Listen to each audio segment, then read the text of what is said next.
ഇന്ന് നമ്മൾ കിളിമീൻ അഥവാ പുയ്യാപ്പളക്കോര അല്ലെങ്കിൽ സുൽത്താനൊക്കെ പറയും ഇത് വെച്ചിട്ടൊരു സിമ്പിളായിട്ടുള്ളൊരു മീൻ കറി. ഓക്കെ, ചട്ടി അടുപ്പത്ത് വെച്ച് ഒരു 3 കപ്പ് വെളിച്ചെണ്ണ ഒഴിച്ച് എണ്ണ നല്ല ചൂടായിട്ട് വരുന്നുണ്ട്.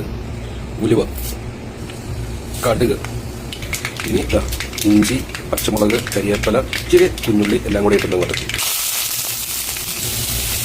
നന്നായിട്ട് അങ്ങ് ഇളക്കി കൊടുക്കുക. നന്നായിട്ട് വഴണ്ട് വരണം. കുടംപുളി അധികം സെറ്റാക്കി ഇവിടെ വെച്ചിട്ടുണ്ട്. ഒരു 3-4 വിസിട്ടാൽ മതി. പിന്നെ ഇതിന് വേണ്ട മസാല എന്ന് പറയുന്നത് ഒരു 3 സ്പൂൺ കാശ്മീരി ചില്ലി, 1/2 ടീസ്പൂൺ മഞ്ഞൾപ്പൊടി, 3 കൂടെ ചെറിയ പച്ചവെള്ളം ഒഴിച്ച് മിക്സ് ചെയ്ത് വെക്കുക. ഇങ്ങനെ നല്ല കുഴമ്പ് പരുവത്തിലായിരിക്കും.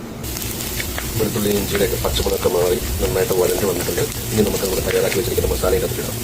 മസാല ഞാൻ ഇതിനകത്ത് ഇട്ടിട്ടുണ്ട്. എന്നിട്ട് മെല്ലെ ഇങ്ങനെ നേരിട്ട് ഇളക്കി അങ്ങോട്ട് കൊടുത്ത് വഴറ്റി അങ്ങനെ ഇടാം.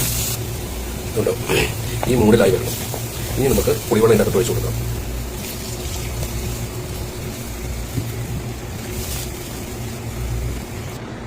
മസാല പാത്രത്തിൻ്റെ ബാക്കിയിരിക്കുന്ന മസാലയാണ് ഇതിൻ്റെ അകത്തോട്ട് കുറച്ച് വെള്ളം കൊണ്ട് ഒഴിച്ച് കലക്കി ചട്ടിക്കകത്ത് ഒഴിക്കാം. ഇനി ഇതിൻ്റെ പാകത്തിന് ഉപ്പങ്ങിട്ട് കൊടുക്കുക. അതിനളവ് വേണം.